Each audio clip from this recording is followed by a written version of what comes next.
자, 어떻게 그럼 두 번째 시간을 시작해 보도록 하겠습니다. 한 개의 PPT를 가지고 지금 두 번이나 세 번에 걸쳐서 나눠서 하려고 하고 있기 때문에 여러분들이 그냥 뭐 이렇게 뭐 세 번에 나누지 않고 그냥 연달아 봐도 되고 더 많이 나눠서 봐도 되겠습니다. 자, 이제 이번에는 뭐냐면 국어하고 수학이 올해 작년하고 이제 바뀌었죠. 2022년도, 즉 올해가 2021년도에 보는 수능을 2022년 수능이라고 해요. 2022학번을 뽑는 거거든요. 그런데 여러분들은 1학년도 있고 2학년도 있으니까 지금 국어는 76점의 공통문항과 24점의 선택과목, 뭐 화작과 언매라는 건 다 알고 있죠. 자, 화작을 하면 더 유리하냐, 언매를 하면 더 유리하냐, 뭐 난 문법에 강하냐, 뭐 그냥 뭐 비문학에 강하냐, 뭐 문법에 강하냐, 그다음에 뭐 화법에 강하냐, 뭐 이런 얘기들을 하는데, 자, 어떤 것을 선택하는 것이 더 유리할까요? 둘 다 열심히 해보고 본인에게 맞는 거로 가는 첫 번째 방법이고요. 자, 나에게 맞는, 나에게 적합한. 자, 뭐가 적합할까를 알 수가 없죠. 뭐가 해보지도 않았는데, 내가 저기가 좋을까, 여기가 좋을까. 둘 다 최선을 다해서 해봐야 되는 거예요. 그래서 학교 내신에서 둘 다 최선을 다해서 열심히 하고, 둘 다 잘 해야죠. 그러면서, 자, 하나는 뭐냐? 풀입니다, 풀. 선택한 인원, 풀. 어떤 학생들이 선택할 것이냐. 이게 가장 중요하죠. 상대평가이기 때문에. 그 다음에, 국어 얘기를 하는 것보다는 수학 얘기를 해야 되는데, 수원수투의 공통 과목을 가지고요. 국어는 뭐 독서 문학이 공통인데, 수원수투를 가지고 22문제에 대해서 11개 나온다고 했죠? 74점입니다. 확통 또는 기하 또는 미적분에서 8문제씩 26점어치가 나와요. 뭐 얘하고 얘는 좀 차이가 있죠? 2점 정도 차이가 있습니다. 자, 22문제 중에 2개가 2점짜리, 6개 객관식에서만. 그러니까 이게 객관식에만 2점짜리가 있고요. 주관식에서는 3점짜리, 4점짜리입니다. 그래서 22개의 문항은 3점짜리 총 3점짜리 10개, 4점짜리 11개, 그리고 2점짜리 2개 이렇게 됩니다. 맞아? 3점짜리 10개, 4점짜리 10개죠, 10개. 4점짜리 10개, 10개, 10개, 2개 이렇게 됩니다. 그 다음에 나머지 2점짜리 하나, 4점짜리 4개, 아니, 2점짜리 하나, 3점짜리 4개, 4점짜리. 여기 있는 건 다 4점짜리입니다. 내가 가렸는데, 객관식 하나, 주관식은 2개입니다. 그러니까 29번, 30번 둘 다 어려운 4점짜리 문제고요. 요 난이도는, 여기에 있는 난이도는 28번하고 29번 난이도가 비슷할 거로 보여요. 중상 정도. 얘는 상 수준, 상. 그 다음에 15번이 최상, 자, 22번이 최상, 이렇게 나올 것이다. 자, 그러면 계속해서 의문이죠. 인문계 학생들은 확률과 통계를 할 확률이 많아요. 확률이 많다는 얘기는 얘네들이 미적을 선택할 수도 있습니다. 자, 확통을 선택한 애들은 왜 미적을 선택할까요?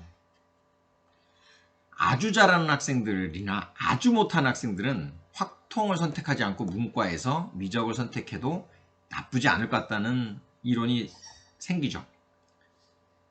나는 쓸데없이 확통을 선택해서 문과라고 해서 확통을 선택함으로써 불이익을 받고 싶지 않아.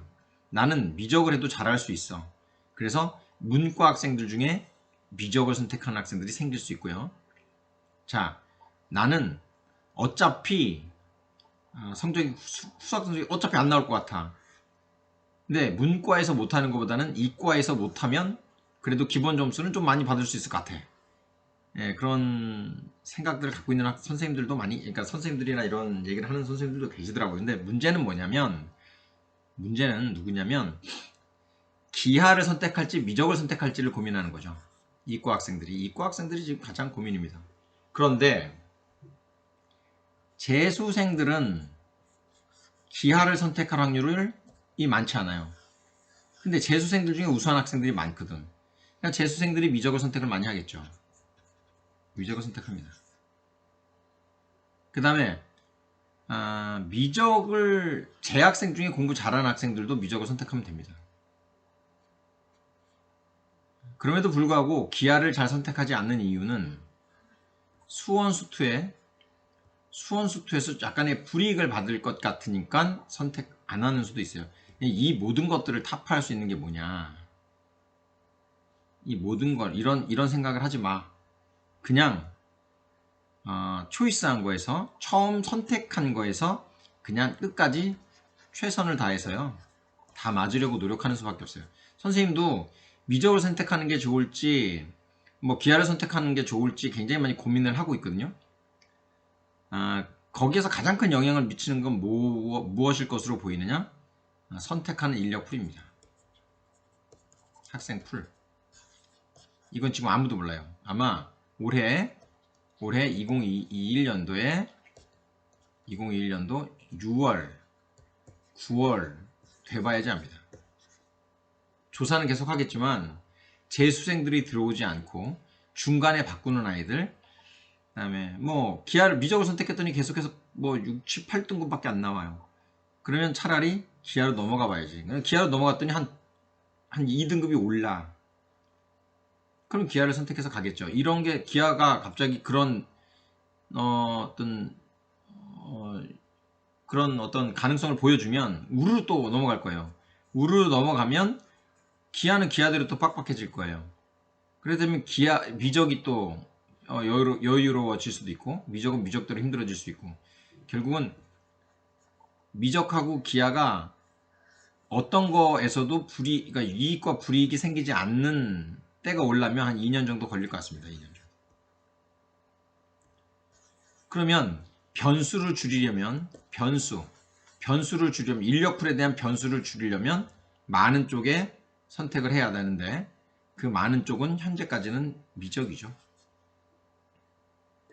변수를 줄이려면 공부 잘하는 학생들은 미적을 선택하는 것도 것이 나쁘지 않다.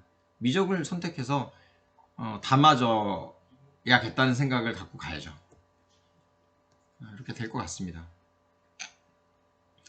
좀 개인적으로 상담을 하면 너는 기하를 해라 이렇게 할 수 있을 것 같아요. 너는 기하를 해라. 기하를 하는 게 좋을 것 같은 아이들도 있죠.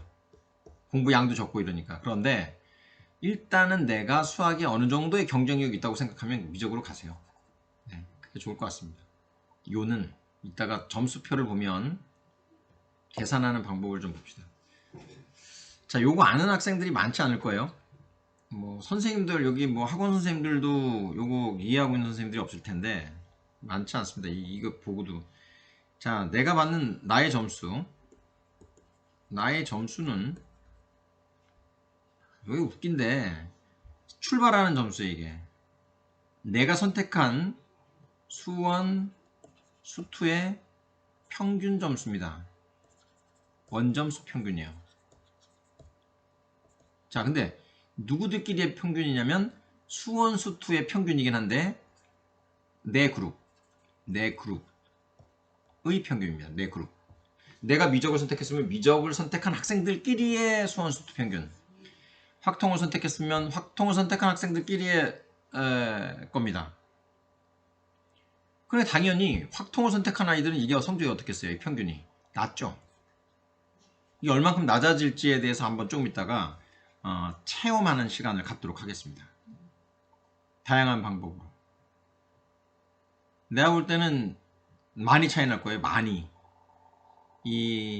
아마 이렇게 교육공학자들이라든가 뭐 정치를 하는 분들이나 이런 사람들이 문과 이과를 이제 합쳐버렸잖아요. 문과 이과를 합쳐버렸으면, 그래서 합쳐서 수원 수투를 공통으로 봐요. 그럼 과연 이게 점수가 얼만큼 차이가 날지, 이거 유례가 없죠. 유례가 없습니다. 한 번도 이렇게 본 적이 없어요. 한 70년 이 교육과정 역사상 한 번도 없습니다. 예상을 할 수는 없지만 이런 식으로 보면 20점 정도 차이는 나지 않을까? 미적을 선택한 학생들과 확통을 선택한 학생들의 수원수 점수의 이 점수에서 상당한 차이가 날 겁니다. 이 공식을 그대로 적용을 안 할 수가 없죠. 이제 공지를 했기 때문에, 공시를 했기 때문에.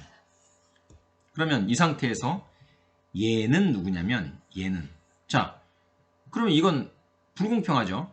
뭐가 불공평하냐? 나는 수원수투를 다 맞았어. 어떤 애는 수원수투를 빵점 받았어. 그래도 이 점수는 똑같이 받습니다. 자, 여기에다 더하기 할 거야. 뭘 더하느냐? 자, 넌 지울게요. 더러워졌으니까. 자, 요거는 내가 본 선택 과목입니다. 선택 과목의 표준화예요. 선택 과목. 자, 정규문법 배웠으니까 표준화 뭔지 알죠? 내가 받은 24점 중에 26점 중에 4점수. 26점 중에 4점수입니다. 내 원점수. 이거는 평균. 내가 받은 그룹의 내 그룹의 평균입니다. 원점수 평균. 그러니까 요 차이가 많아야 돼. 요 차이가 많을수록 좋아. 그러니까 평균보다 내가 더 잘 봐야 되죠. 그러면 좋죠. 많이 더해주니까. 그 다음에 이건 시그마야. 시그마. 내가 받은 선택 과목의 시그마. 그러니까 전형적으로 4점수 빼기 평균 오바 시그마. 표준화죠. 표준화에다가 뭘 곱하느냐. 얘는 좀 다릅니다. 갑자기 생뚱맞게 선택 과목의 표준화 점수에다가 선택 과목의 표준화 점수는 뭐냐면 내가 이거 알아들어 여기로 올게.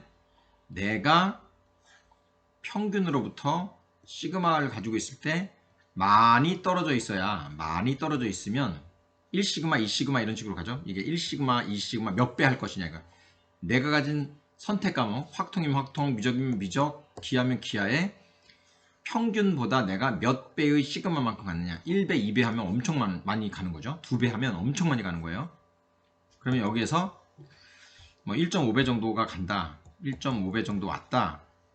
이것도 굉장히 높은 점수인데 여기에서 얘는 누구냐면 얘는 여기에서 내가 아까 여기서 잘하는 그룹 안에서 잘하는 그룹에서의 시그마가 존재하겠죠. 시그마. 얘의 그러니까 수원수투 시그마. 수원수투의 시그마. 수원수투의 시그마만큼을 여기다 곱해줍니다. 그게 내 점수야. 그게 내 점수다. 요는 이게 뭐야 지금? 응? 뭐지? 잘 생각해보면요. 자, 각자 잘 생각해봐. 이거 해석해서 토론해도 돼요. 확통. 자, 토론하는 시간을 한번 가져봐. 이거 되게 재밌습니다. 저는 이제 저 혼자 여러 번 생각을 했는데 요는 뭐냐? 현재까지 선생님이 생각한 요는 이 자체로는 당연히 이거 엄청난 박사님들이 만든 걸 거 아니에요. 이 공식은 얘만 보면 확통을 선택해야 될지 미적을 선택해야 될지 기하를 선택해야 될지 알 수 없게 만들어 놓은 겁니다. 알 수 없다는 건 요렇게 하면 요게 좀 그러니까 확통 선택하면 요게 낮고 이게 높아. 확통 선택하면 미분 선택하면 미적 선택하면 이건 높아. 이건 높고 얘가 낮아. 그럼 이제 누가 더 얼만큼 더 높이 올라갈 것이며 얼만큼 더 낮게 내려갈 것이냐 하는 것 사이에서의 의구심이 생기죠. 궁금합니다. 이건 누가 해결한다? 인력풀이. 공부 잘하는 아이들이 어디로 많이 가느냐에 따라서 얘가 올라가고요. 공부 잘하는 아이들이 많이 올라와서 내가 이 기본 점수를 많이 받았지만 상대적으로 공부 잘하는 애들이 많아서 이걸 못 받는 거예요. 자, 그러면 결국은 어떤 학생들이 어디에 몰려 있음으로써 누가 서로 잡아먹는 게임이 되느냐 하는 거죠. 알 수 없습니다. 아까도 얘기했지만 현재 상태에서는 리스크를 줄이려면 어떻게 해야 된다? 사람이 많은 곳으로 선택하는 것이 좋습니다. 근데 사람이 많은 데는 어디가 제일 많아요? 확통이 엄청 많죠. 확통이 많은 이유는 약 50%가 확통이 갈 겁니다. 50이 뭐야? 한 60% 확통 가겠지? 인문계가 많으니까. 그러면 인문계는 확통으로 가면 돼요. 그냥 자연계는 미적으로 갈 확률이 많아요. 기하는 왜 이렇게 두껍게 나오지 계속? 기하는 자연계의 한 15에서 20%가 볼 것으로 봐요. 그러면 아마 2만 명 정도 보면 많이 보는 거 아닐까? 2만 명 정도가 선택하면 많이 보지 않을까? 이런 생각을 합니다. 15% 정도 이렇게 생각을 하고 있고, 2만 명 중에서 잘 보면 되는데 이 2만 명이 과연 수원수투를 미적 선택한 학생들만큼 봐줄 수 있을 것이냐, 얼만큼 선방할 것이냐. 예를 들어 만약에 미적 선택한 아이들의 이 점수 X1J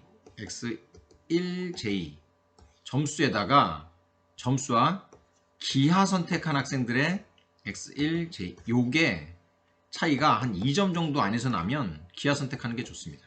요게 2점 안에서 커버된다면, 이 2만 명이지만 2만 명 중에 내가 최상위권을 받게 되면 얘가 2점밖에 차이 안 나지만 여기서 2점은 훨씬 더 높게 수습이 될 것 같아요. 이건 우리 학교에서 제가 생각하는 예상입니다. 예상.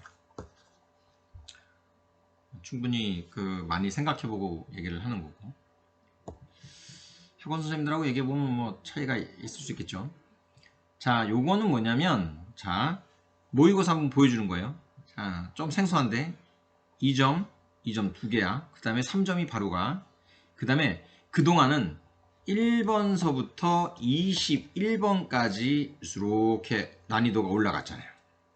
근데 지금은 1번서부터 15번까지 난이도가 빠르게 올라갑니다.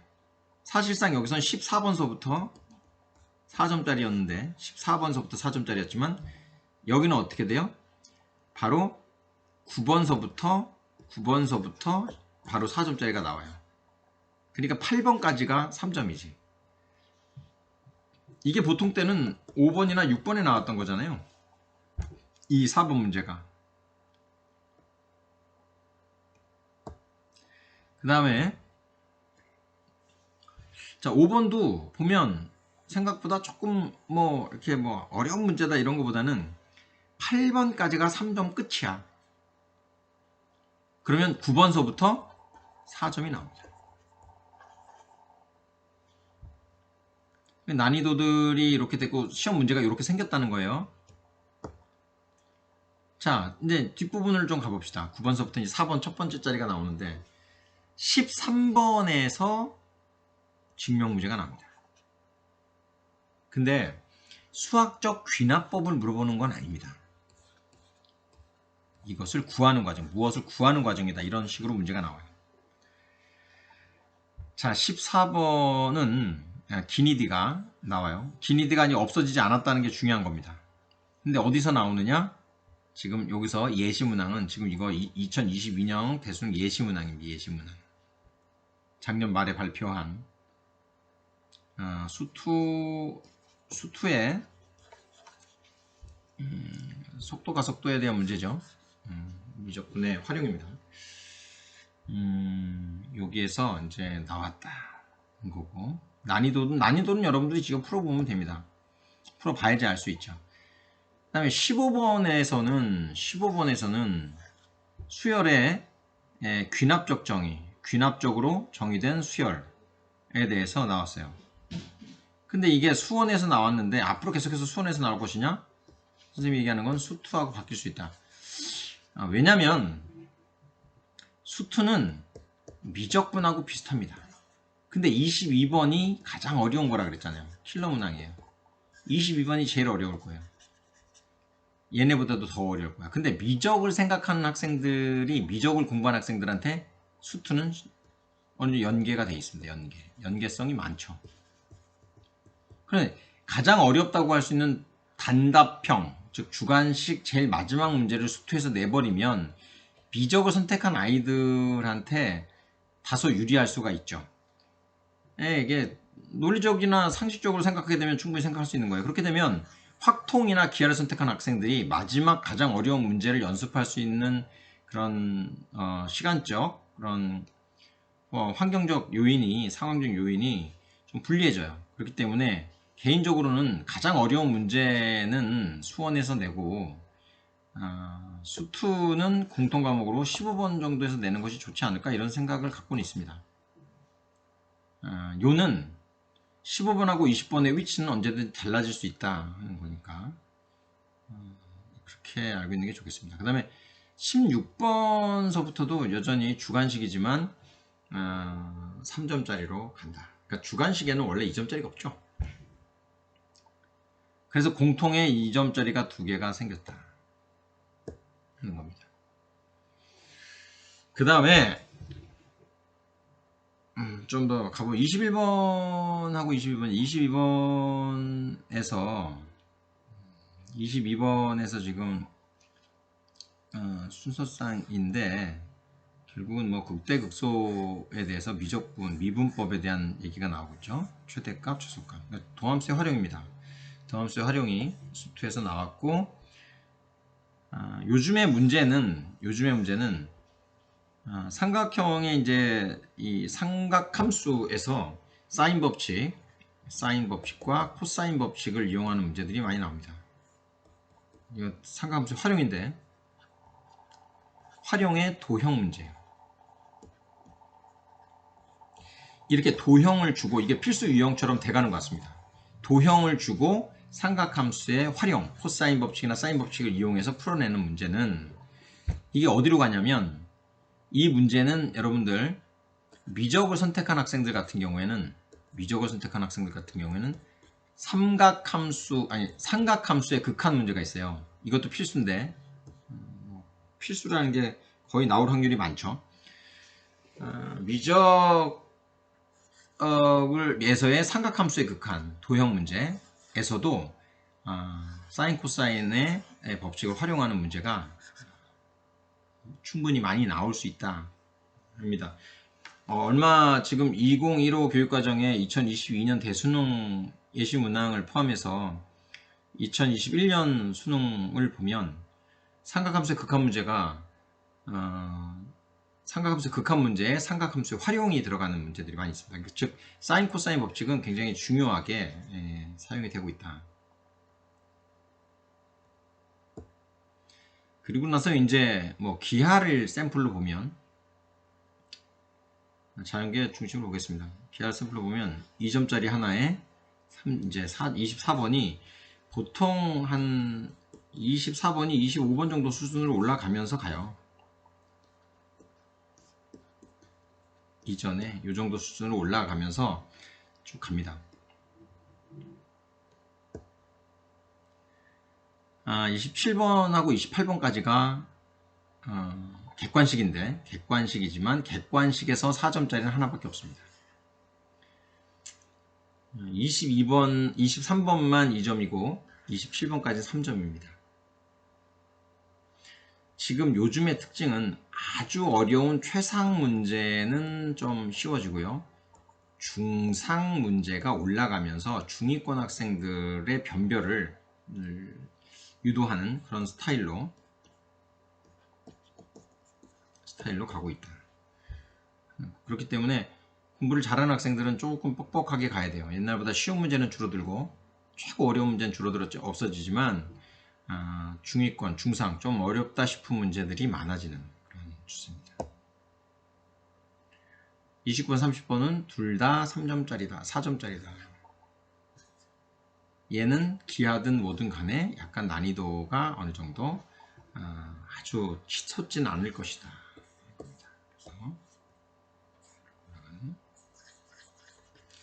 문제들입니다.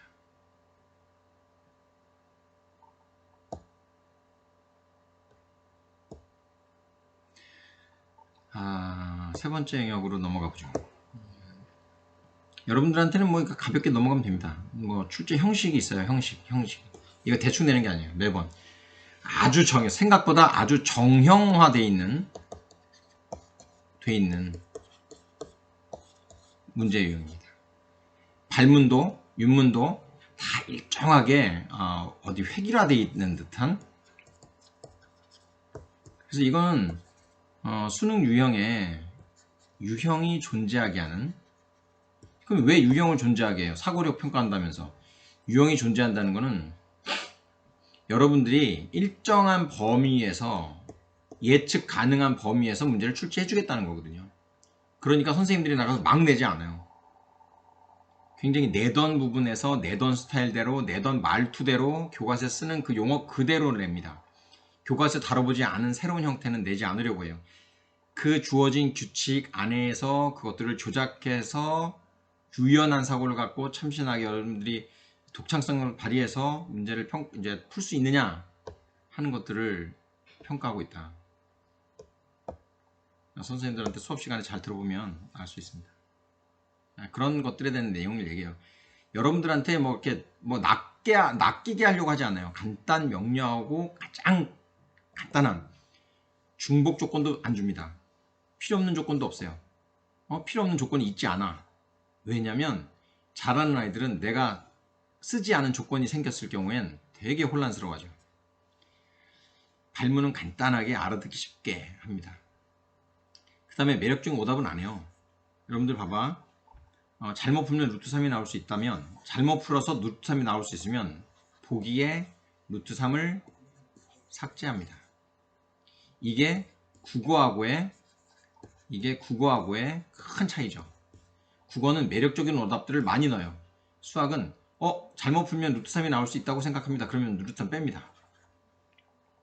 중요한 시험에서는 그래요. 왜냐면 잘못했는데 루트 3이 나왔어. 보기에 없어. 왜 안 되지? 가면서 내가 이걸 잘못했구나 했을 때 답을 구해낼 수 있도록 해요. 수학은 쓸데없이 막 이렇게 찍고 1번 지우고 2번 안 되고 3번 안 되고 그러다 보니까 결국은 풀어보지 않아도 답이 딱 이렇게 답을 주먹공식으로 맞출 수 있는 그런 문제들도 당연히 안 냅니다. 그렇지만 여러분들을 낚여서 뭐 이렇게 틀리게 하려고 하는 그런 건 없습니다. 그래서 뭐뭐의 값을 구하시오 하면 이건 주관식이고요. 세 자리 자연수 999에서 1까지 세 자리 자연수의 답이 나오고, 물론 이것도 뭐 얘기하다 보면 뭐 장난처럼 그럼 제대로 풀어야겠지만 잘 나올 수 있는 답들 있죠. 그러면 사실상 한 500개 이내 중에 하나의 답이 나올 수가 있습니다. 무엇이 다음 조건 만족시킨다 이렇게 이것도 다 정형화되어 있다는 겁니다. 다 정형화되어 있고요. 여러분들이 주로 보던 말투들만 사용을 하도록 우리가 선생님들이 이렇게 출제를 하고 있죠. 합답형이란 건 있고요. 반드시 있고, 보기에서 옳은 것만을 있는 대로 고른 것은, 이렇게 하는 것은 왜 이렇게 복잡하게 그냥 옳은 것을 모두 골라라 이러면 되는데, 소송 걸리지 않기 위해서 합니다. 소송이 원래 계속 걸렸어요. 그게 뭐냐면 답이 기역, 니은, 디귿, 기역, 디귿, 기역, 니은, 기니, 디가 있는데 기니, 디가 답이야. 그러면 어떤 사람들이 우겨요. 막 소송 걸어요. 헌법에다가, 법원에다가. 얘도 맞은 거고 얘도 맞은 거고 얘도 맞은 거고 얘도 맞은 거 아니냐, 이건 전원 정답 처리해야 되는 거 아니냐, 막 이렇게.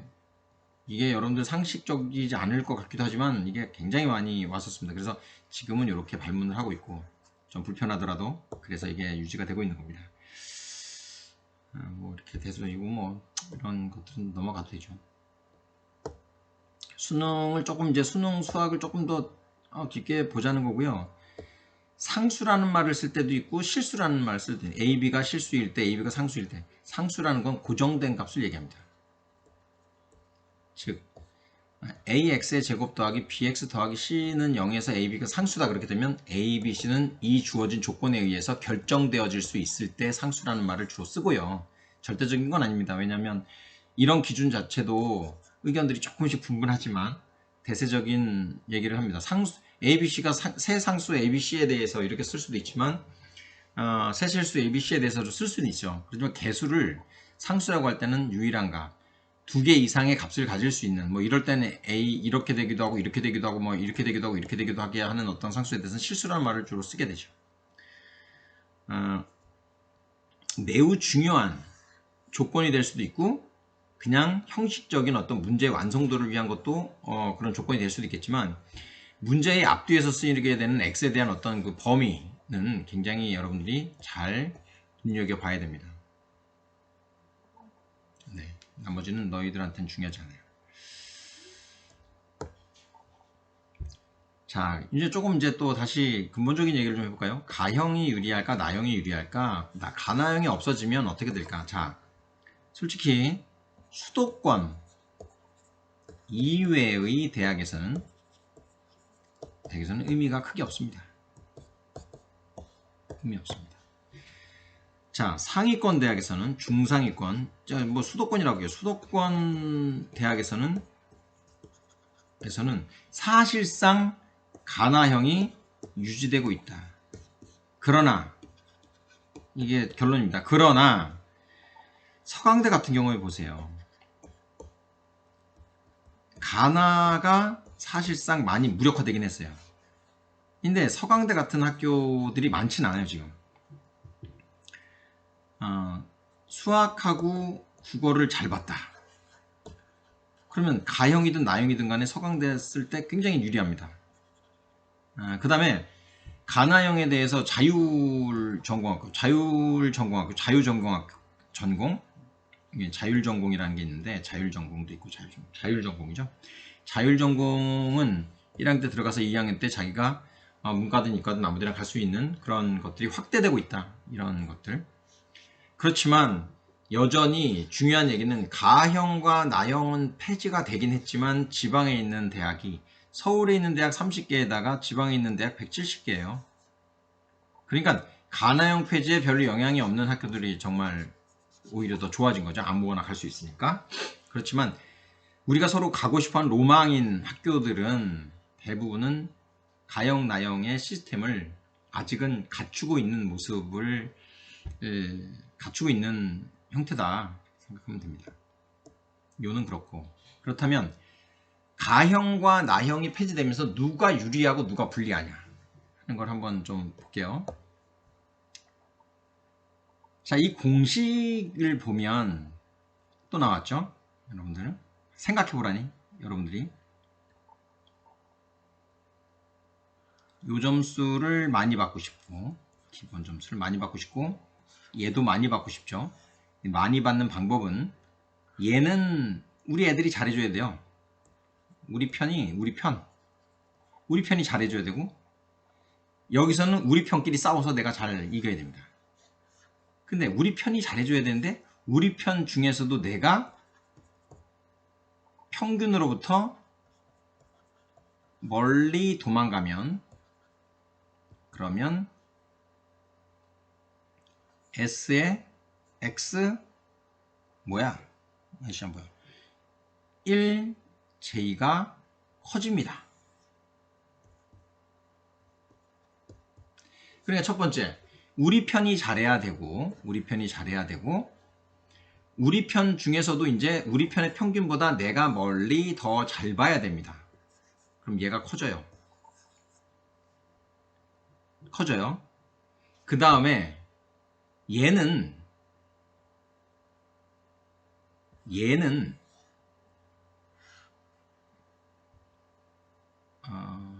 우리 편의 수원 수투 성적이었잖아요.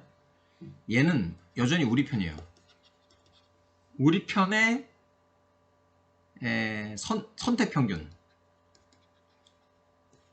24점, 26점짜리 거치가,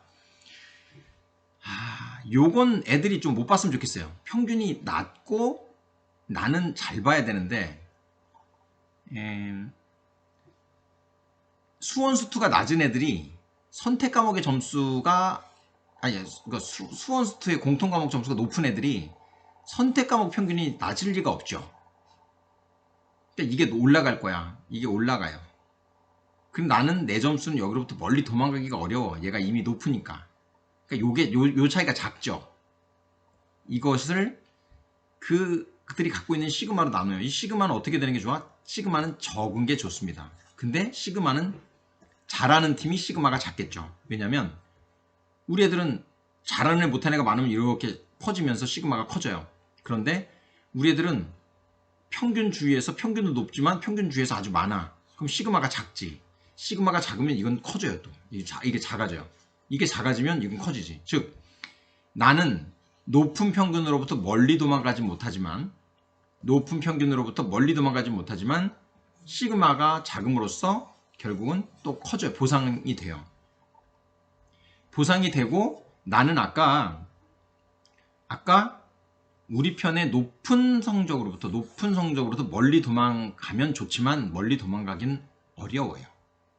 예, 시그마가 커지면 평균으로부터 멀리 도망가면 내가 이 시그마가 아주 커질 텐데 커지기는 어렵습니다. 근데 그 커지기 어려운 거를 여기다 곱해주죠. 그러면 높은 기본 점수와 높기 어려운 표준 편차, 그 다음에 높기 어려운 갭, 크기 어려운 갭과 작아졌으면 좋겠는 시그마 사이에서 내 점수가 구성이 되는데 아까 얘기했지만 여전히 가장 큰 영향을 미치는 건 누구다? 우리 편 또 쟤네 편 쟤네 이렇게 쓰나? 쟤네 편 내 영향. 뭐 나만 잘하는 게 아니라 내 주위에 있는 애들이 너무 나보다 잘해. 아니면 뭐 상대편 애들이 너무 못해서 잘 못했던 애가 너무 잘 봤어. 이런 것들에 대한 영향을 받게 된다. 자, 그러면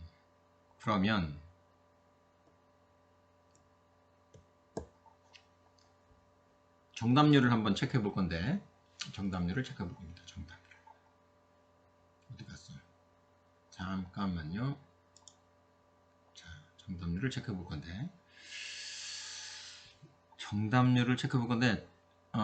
무슨 얘기를 하고 싶으냐면 하나만 더 얘기 좀 할게요. 확통 선택한 애들은 그들끼리 경쟁합니다. 확통 선택했는데 1등급이 단 한 명, 전국에 1등급이 한 명도 없어. 괜찮아요. 내가 서울대를 넣으려고 했는데 서울대 경영학과에 넣었는데 나 수학이 2등급이야. 근데 전국에 이 경영학과에 지원하는 아이들 중에 1등급이 없대. 괜찮죠? 내가 2등급이니까. 내가 1등이야. 미적과 기하는 좀 달라요. 얘네들 두 개가 미적을 선택하고 기하를 선택하는 거에 유불리가 전혀 없어야 돼요. 그래서 요는 뭐냐, 미적과 기하를 둘 중에 하나를 선택하게 만든 것 자체가 문제가 있는 거라고 저는 개인적으로 생각합니다. 아니, 미적하고 기하를 둘 다 공부하면 되거든요. 어차피 둘 다 공부해야 되고. 근데 이 두 개 사이에 유불리가 생기게 하니까 완전히 신경 쓰게 하는 거예요. 신경 쓰이는 거예요. 거기다 실질적으로 유불리가 생겼을 때 생기는 괴리감. 과투도 과학이죠. 과학 사탐과탐 선택할 때요, 이번에 2점짜리 하나 틀렸어요. 뭐였어 그게? 물리가 하나 틀렸어요. 85%예요. 또 물리원 다 맞았어요. 다 맞은 게 97이었나? 94였나 모르겠다. 하여튼 2점짜리 하나 나갔어. 85%야. 엄청난 불이익을 받아요. 이 학생이 뭘 잘못했냔 말이야. 근데 이런 일이 미적이나 기하에서 생기게 되면 이건 그나마 탐구죠. 탐구는 변환 표준 점수를 써요. 이거 어느 정도 감안을 해줘요. 근데 지금 수학은 주요 과목이에요. 주요 과목에서 이하고 비슷한 일이 벌어지게 되면 엄청난 일이 벌어질 겁니다. 엄청난. 그러니까 난이도를 잘 맞춰야 돼요. 둘 다 유불리가 없게. 조금 아까 있던 공식은 유불리를 최소화하기 위해서 만들어졌어요. 근데 기아를 예를 들어 기아에 아주 뭐 좀 하위권 학생들이 많이 지원을 했고 미적의 상위권 애들이 많이 지원을 했는데 얘네들이 성적이 낮은 애들이 많이 지원했다 이런 걸 알 수 없거든요. 그냥 결론적으로 누가 더 유리했냐 불리했냐만 나오게 되니까 반드시 유불리는 생기게 되는데 그 유불리가 알 수 없다는 겁니다. 알 수 없다. 그런데 이제 문과와 이과를 합쳤을 때 생기는 문제점은 이제부터 생겨요. 여기서 자 한번 보세요. 뭐야? 자 요거 정답률 맞춰봐. 정답률. 자 2번 문제야. 작년도에 재작년이네 벌써 10월달 수능 보기 직전 시험입니다. 자 몇 퍼센트일 것 같아요? 가형이야. 가형. 맞춰봐. 하나 둘 셋. 몇 퍼센트의 학생들이 맞추겠느냐 이런 겁니다. 자 답은 4번이죠. 4번인데 87%의 학생들이 맞췄습니다. 가형이야. 잘 맞춰봐. 멈춰놓고 맞춰보면 재미가 있을 겁니다.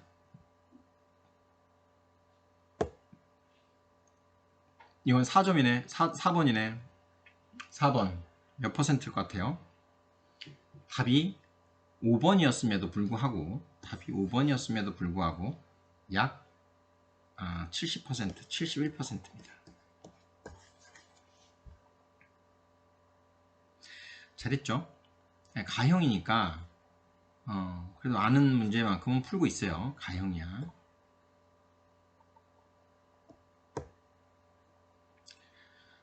그 다음에 8번 문제를 보면 삼각함수의 방정식 같은 거죠. 그래서 이 값을 구하시오. 그래서 그럼 이거는 이게 보통 1번이나 5번에 답이 오면 정답률이 좀 깨지는데 답이 1번이었습니다. 답이 1번인데 정답률이 얼마나 될 것 같아요? 8번인데 자연계 애들이죠. 55%.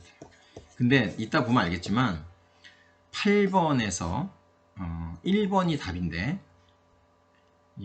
요는 뭐냐면 55%면 나름 높은 겁니다. 이거 뭐야? 0, 3, 4 잘 모르면 애들이 3번이나 4번을 많이 찍더라고요. 이건 그냥 경향이에요. 경향. 가운데 찍는 거. 그 다음에 자연계 애들 거 보고 있어요. 자연계 애들 자 10번이야. 10번인데 이거는 한 74% 정도 나왔던 것 같아요. 14% 정도. 나옵니다. 자 12번은 또 얼마일까요? 12번은 얼마일까요? 하나 둘 셋 얼마 정도 찍어봐. 10번도 74% 정도였던 것 같습니다. 답은 뭐 5번이었는데도 불구하고 1번 5번이면 1번이나 5번이 답이면 정답률이 조금 떨어지는 경향이 있다고 그랬죠. 그런데 괜찮다. 얘네들은 뭐 각각 주관식인데 실질적으로 보면 잠깐만요. 좀 보고요. 어디 갔지? 보면 이거는 보면 이제 73% 74% 정도. 이건 77%입니다. 애들이 적당히 푸는 거예요. 그러니까 객관식이든 뭐든 간에 적당히 풀고 이거는 뭐 24번은 뭐 이유는 모르겠지만 한 62% 정도의 학생들이 풀었습니다. 이런 정도로 푼다. 그러니까 결국 자연계들은 그래도 푼다. 자연계 학생들을 기준으로.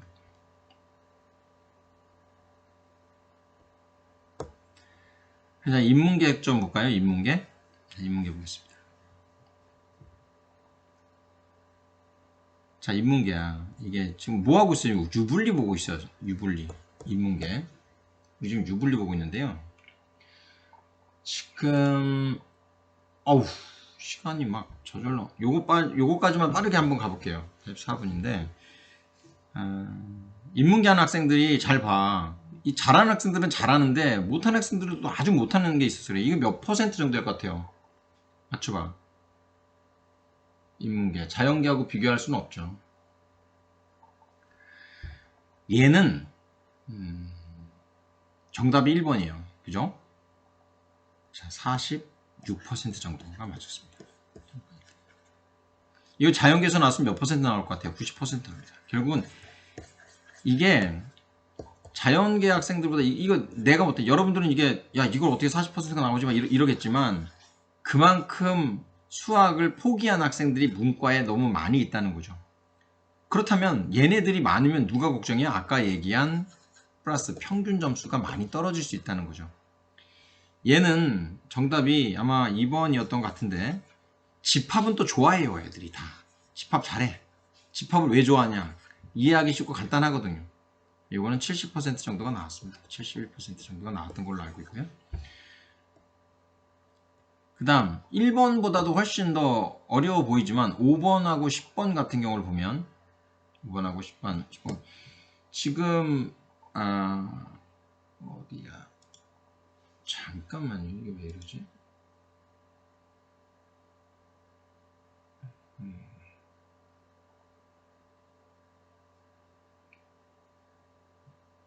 잠깐만요. 이상한데. 네. 정답률 맞춰보세요.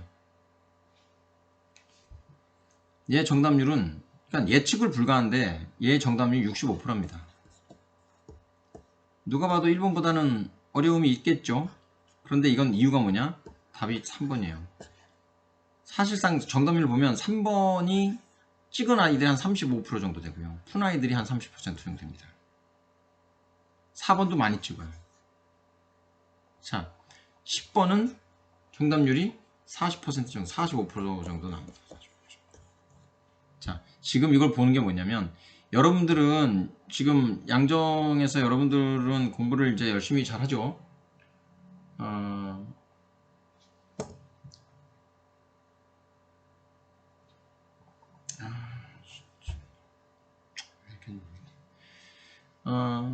정답이 3번이고 이것도 한 60% 정도, 65% 정도 나왔습니다.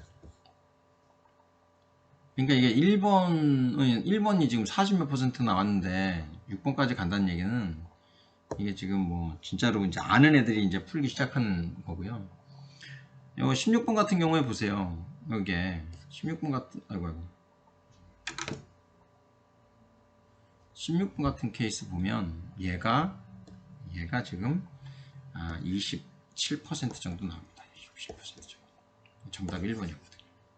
잘 안 나온다. 실질적으로 이제 이런 인문계 자연계에서 이렇게 되면 아까 얘기한 플러스에서 이 뒷부분에서 확률과 통계 선택한 아이들이 좀 생각보다 많이 불이익을 받지 않을까. 그런 것 때문에 만약에 확통을 선택하는 우수한 학생들이 미적으로 넘어와서 이 기본 점수를 많이 받으려고 하는 경향도 생길 수도 있다. 그렇지만 그렇다고 해서 인문계 잘하는 학생들한테 이렇게 뭐 여기를 선택해라 할 수는 없죠.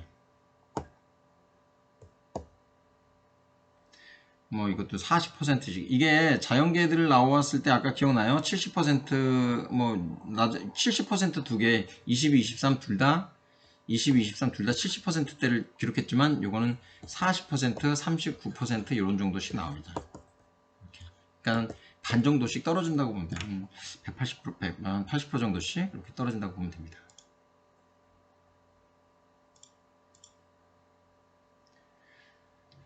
자, 요거는 한 4% 정도 나왔어요. 자, 인문계. 근데 자연계도 뭐 29번 가면 뭐 정답률 뭐 15% 정도 이렇게 뭐 10% 이렇게 떨어지니까 비슷하다고 보면 되겠습니다. 그래서 인문계 학생들의 그런 성적이 좀 떨어질 수 있다. 그러면 지금 시간이 많이 지났는데 이 교시는 여기서 잠깐 멈출게요. 뭐 너무 많이 시간이 지났으니까 요건 뭐냐면 올해 좀 이따가 올해 수능을 가지고요 인문과 자연이 지금 합쳐지잖아요. 인문과 자연이 합쳐서 수원 수투를 같이 본단 말이야. 그럼 자연계 학생들에게도 인문계 학생들도 둘 다 확통을 선택하는 학생들이든 뭐 비적을 선택하는 학생들이든 간에 지금 수원하고 수투는 같이 볼 거니까 상대를 알아야 될 거 아니에요. 각오도 해야 되고 차이도 알아야 되고. 그래서 그 문제를 지금 문제 어때요? 두 개가 이 두 문제가 똑같죠. 자연계에서는 5번에 나온 문제가 인문계에서는 7번에 나옵니다. 자, 이게 지금까지는 배려예요. 배려. 인문계에 대한 배려라고 생각하면 됩니다. 그러니까 이런 배려가 있어요. 지금 뭐 보기도 똑같잖아요. 지금 있는데 과연 올해서부터는 그런 배려가 전혀 사라지는데 그동안 어떤 배려라고 해야 되나, 어떤 그러니까 차이가 어떤 차이, 배려는 아니죠. 어떤 차이가 있었는지를 좀 보는 시간을 갖도록 하겠습니다. 좀만 쉴게요. 세 번째 시간에 만나겠습니다.